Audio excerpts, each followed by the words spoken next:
Is your Toyota Sienna refusing to connect to Apple CarPlay, leaving you without your maps and music? Statistically, 80% of infotainment connection issues are caused by simple cable faults or minor software glitches. Let us walk through the diagnostic steps to get your system back online.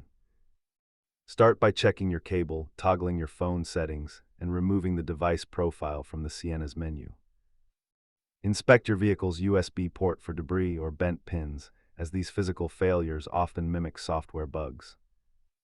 If hardware is fine, update your iPhone to the latest iOS and perform a soft reboot of the Sienna's infotainment screen. Most issues resolve at home, but if the system still refuses to connect, you may need a firmware flash at the dealership. As you can see, a simple cable change is the most common solution for restoring your connection. If those fail, try a factory system reset, but remember to back up your saved radio stations and navigation favorites first. Keep a non-conductive pick and compressed air in your glove box to safely clear out any charging port lint.